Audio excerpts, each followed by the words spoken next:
Sudan का सोना, Africa का असली खजाना कौन लूट रहा है? सूडान दुनिया के सबसे बड़े सोना उत्पादक देशों में से एक है, लेकिन इसका सोना विदेशी देशों, युद्ध और राजनीतिक षड्यंत्रों में कहीं फंस चुका है। अफ्रीका के गरीब देश सूडान के पास इतना सोना है कि वह पूरे महाद्वीप की राजनीति बदल रहा।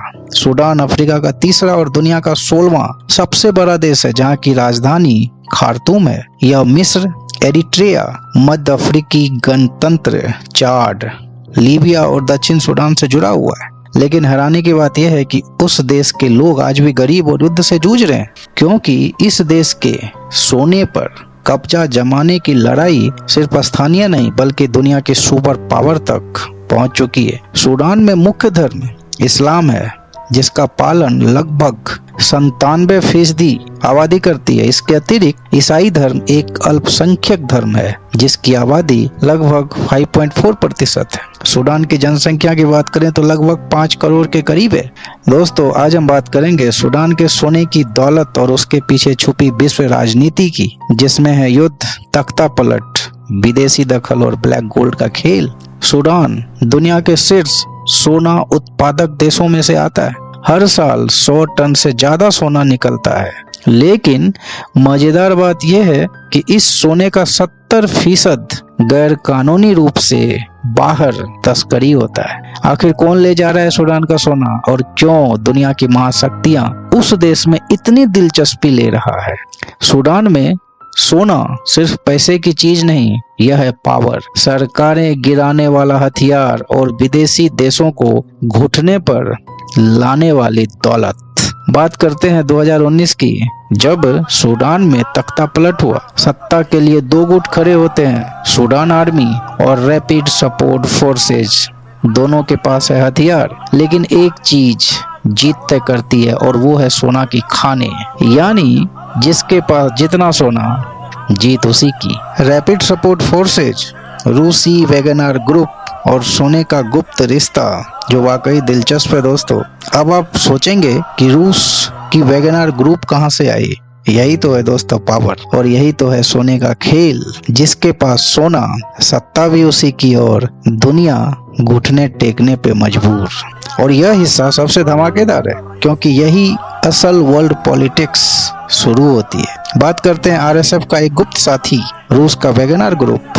वैगनर ने रैपिड सपोर्ट फोर्सेज को दिया हथियार, ट्रेनिंग, पैसे की मदद, और बदले में रैपिड सपोर्ट फोर्सेज ने वैगनर को दिया सोने की खदानों तक पहुंच। कहा जाता है सूडान से निकलने वाला सोना रूस की फंडिंग में इस्तेमाल हुआ, यहाँ तक कि 2022 के रूस यूक्रेन युद्ध में भी इसका पैसा बहा।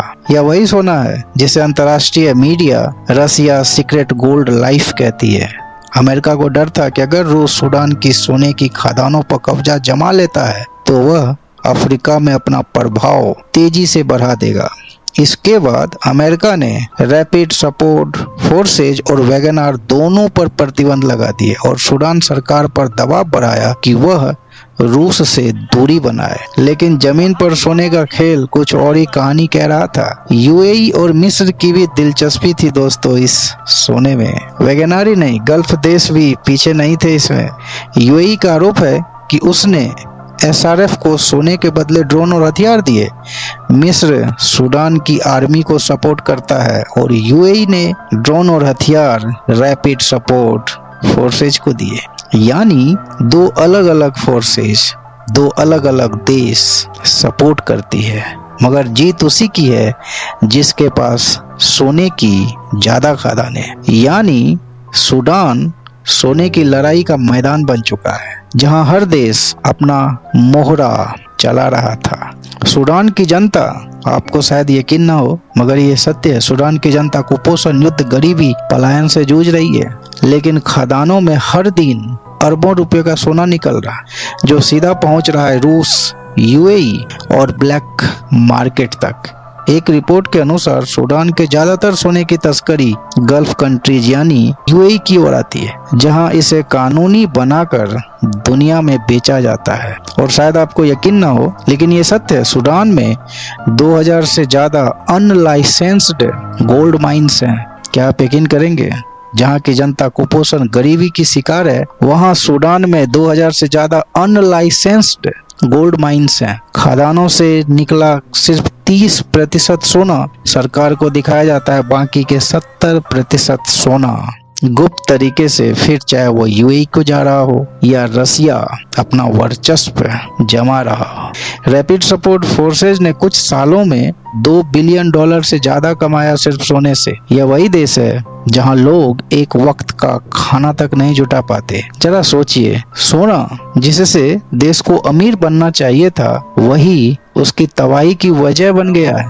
सूडानी सेना और रैपिड सपोर्ट फोर्सेज के बीच क्रूर गृह युद्ध के कारण पहले से ही विस्थापित हुए अनुमानित करीब 1.5 करोड़ लोग देश छोड़ चुके हैं। और इन दो सेनाओं के बीच जो संघर्ष शुरू हुआ, करीब 2023 में संघर्ष शुरू होने के बाद लगभग 1 करोड़ 20 लाख लोग मारे जा चुके हैं। जब सूडानी सशस्त्र बलों और रैपिड सपोर्ट फोर्सेज ने लंबे समय तक शासक रहे उमर अल बशीर को सत्ता से बेदखल करने के बाद सत्ता के लिए संघर्ष शुरू कर दिया था। यानी कहने का मतलब ये है कि दो अलग अलग सेनाएं, दो अलग अलग ग्रुप जब वहां की सरकार को बेदखल किया, 2023 के बाद से ही संघर्ष शुरू हुआ। और संघर्ष शुरू होने के बाद करीब 1 करोड़ 30 लाख लोग मारे जा चुके हैं लगभग 2023 के बाद, और करीब 1.5 करोड़ लोग वहां से जा चुकी है। सूडान के भीषण गृह युद्ध के बीच जहां लाखों लोग अकाल के कारण विस्थापित होने के कगार पे हैं, कई लोग छोटे पैमाने पर सोने के खनन की ओर रुख कर रहे हैं और कीमती धातु निकालने के लिए जहरीले रसायन का इस्तेमाल करके अपनी जान जोखिम में डाल रहे हैं। लेकिन जीवन यापन की इस कोशिश की सार्वजनिक स्वास्थ्य और पर्यावरण पर विनाशकारी कीमत चुकानी पड़ रही है। हजारों समुदाय में खनन प्रक्रिया में इस्तेमाल होने वाला पारा और साइनाइड खनिकों और उसके परिवारों को जहर दे रहा है, कृषि भूमि को बर्बाद कर रहा है और भूमिगत जल भंडारों में रिस रहा है। 21वीं सदी में सूडान दक्षिण अफ्रीका और घाना के बाद अफ्रीका का तीसरा सबसे बड़ा सोना उत्पादक बन गया है। फिर भी इन दोनों देशों के विपरीत यहाँ सोने का अधिकांश भाग अनुमानित 85% बड़ी औद्योगिक खदानों से नहीं बल्कि ग्रामीण इलाकों में छोटे छोटे पैमाने पर कारीगर खनन से आता है, जो ग्रामीणों द्वारा किया जाता है। लेकिन उन रसायनों के खतरों के बारे में बहुत कम या बिल्कुल भी जानकारी नहीं होती है जिन पर वे ग्रामीण निर्भर है। क्या यह सोना सूडान के लोगों का है? अंत में सवाल ये है कि सोना किसका है, सूडान का या उन विदेशी देशों का जो युद्ध को फंड करके खदानों पर कब्जा जमाते जा रहे हैं? कमेंट में बताएं आपको क्या लगता है, क्या सूडान अपने सोने पर फिर से नियंत्रण पा सकेगा? कमेंट में जरूर बताएं। तो आपको कैसा लगा दोस्तों, आप हमें जरूर बताएं। तब तक के लिए धन्यवाद। जय हिंद, आपका दिन शुभ हो।